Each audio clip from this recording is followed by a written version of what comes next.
let's say it pumps straight up, at least you have a fourth of what you wanted to invest in it, you know? And then you can, for example, take some profits and reaccumulate when it comes a little bit down, you know? So the idea is when you go here all in and it drops 50%, you're f***ed, you know? You don't have maybe you don't have liquidity on the side to go in again and again, you know? So if you say this is all I have left for this project that I want to invest in GALA, maybe put a little bit in here, wait for the break, retest, put in a little bit more. If you don't get your break and you come back down, don't sell, reinvest, reaccumulate back in these zones down below here. On the other side, we are suppressed for such a long time in GALA, we can just rip to the upside. But now I can see here, well, it's not beautiful actually, but we have like an inverse head and shoulders. You have the first shoulder, you have the head, you have the break-off structure. So it's looking beautiful, you know. But yeah, don't overinvest. Just knowing that, just looking at price action, obviously it is one of the best investments you can do right now, because all these other coins already did that pump. Like, look, for example, just from here to back to this resistance here we created when we broke down below and then dumped. Just from where we are now, or let's say you catch it here at the bottom, from where we are now to this price here is already 350%. So what happens after that is just great, but you don't really need the pump to, let's say, all-time highs. But if it happens and you are in now, let's say you buy now, you have a 39x until all-time highs. So I don't really know what your question is. Is it a great entry?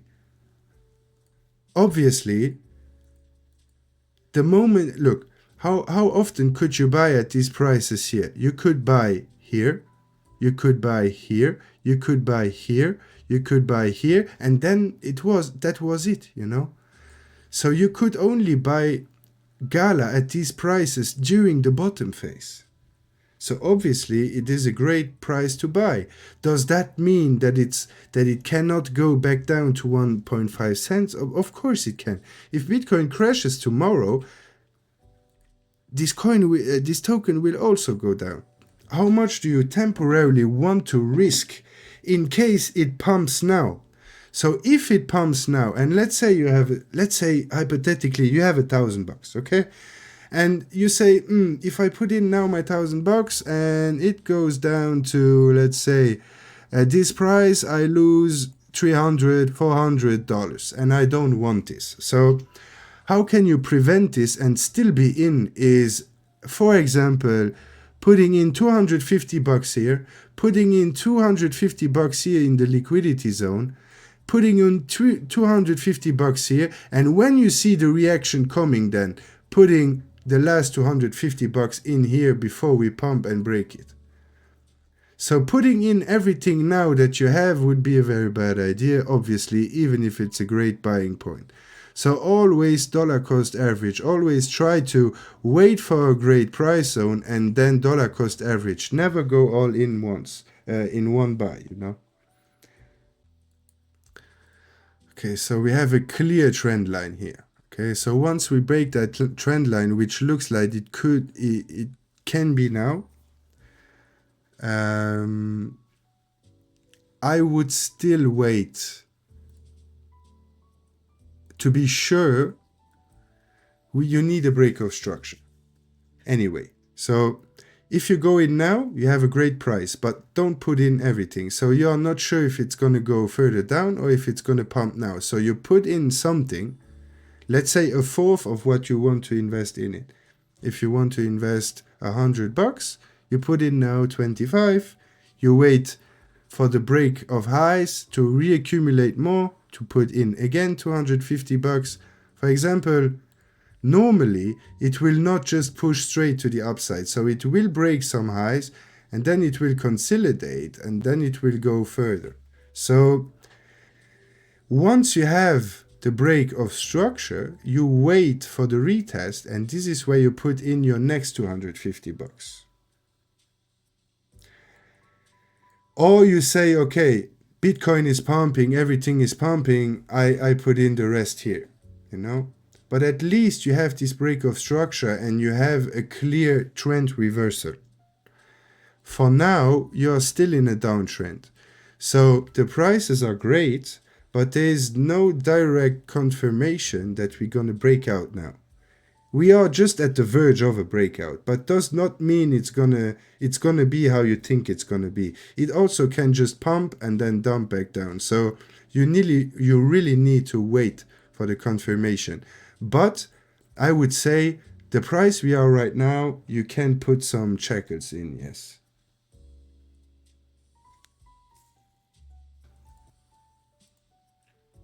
Look, we have here, let's say, the most probable buying zone will be between 2.1 cents and 1.8 cents.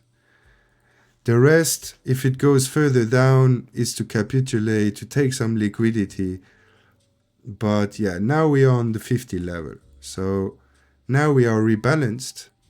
So the pump we did from the lows to the highs is now rebalanced, because we hit the 50. So this is the 50% correction of the whole up move. Now it's recalibrated. So now, does it want to take this liquidity out here before it's going up? Nobody knows, you know. We have liquidity laying there. So we could as well just fake the break, take that liquidity, and then go up. And in this case, if you don't overexpose yourself at this price, you can basically buy, let's say, 15 to 20% even cheaper. Do you care about 15%? If no, I mean, then go for it. If you care about 50%, 15 to 20% drawdown, then wait, you know. But it's a great price to buy. That's for sure. And the great thing is, we maybe didn't break this trend line yet, but we broke structure. And that was the most important thing, because, this was basically the last time the market tried to reject before we broke the local lows here. And then we pumped back up, and here we got the break of structure, but we had the long-term trend line that was holding us down. But overall, you have dump, you have bottom, liquidity sweep, break of structure, and now you are trying to reaccumulate.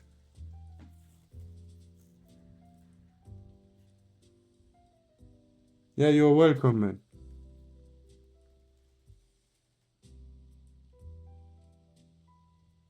Yeah, I mean, imagine I would have now 1,000 viewers, or let's say I would have 3,000 people in the live, or even 500 that are all writing in the chat. It's very hard for them to read specific questions from their audience, because there are too many people, you know.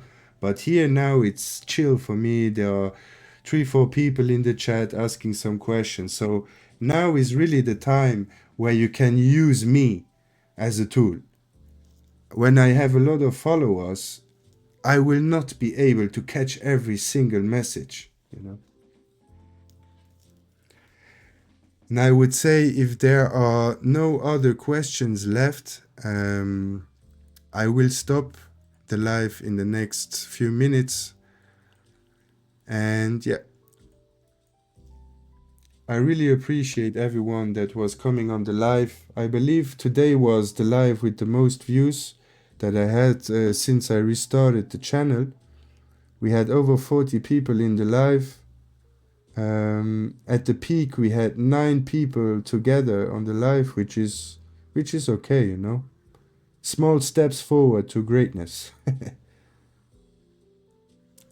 Thank you, Limitless. Hit the like. It costs you nothing, and it helps me out to reach more people.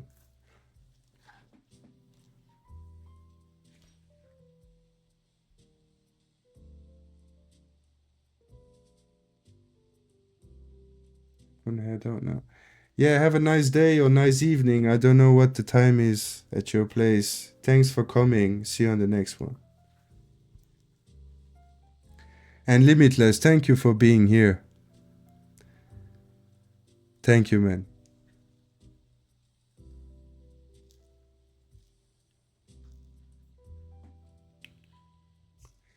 We need more people like you, Limitless. We need more people like you in here.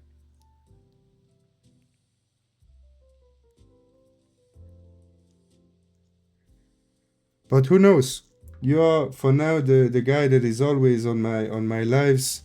The day I create the Discord, I said I would create a Discord with technical channels, live session channels, and everything combined in a Discord. And maybe you are interested to be a part of that, you know? Great. That makes me happy, man.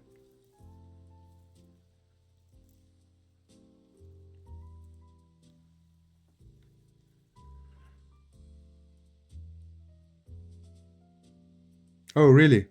And maybe if I can ask that, what do I have what the other don't? Like, what do I do differently? I know that a lot of channels they don't know what they talk about and they just read the news, you know.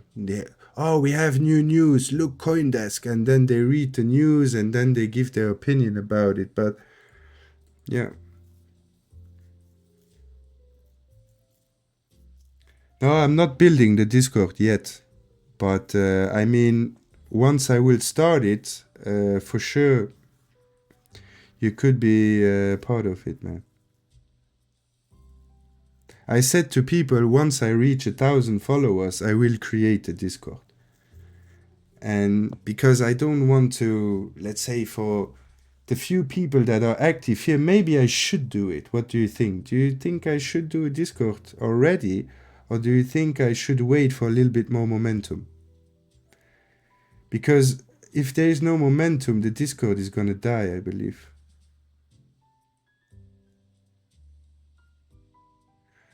Yeah, yeah, that's true, man. I have a few channels like Crypto Banter that I like to watch because I can see the narratives in their streams because they create the narrative, you know, they use their audiences to shield their projects. So this is why I like sometimes to watch their videos, but yeah. Yeah, me too, me too. There is a lot of time, man. I don't know how old are you? I'm 28, man. I have plenty of time in this space, and this space, yeah, I will do this my whole life if I can, as long as I can, you know. I just love it. I love the candles. I love price action. I love the charts even more than the crypto space, you know.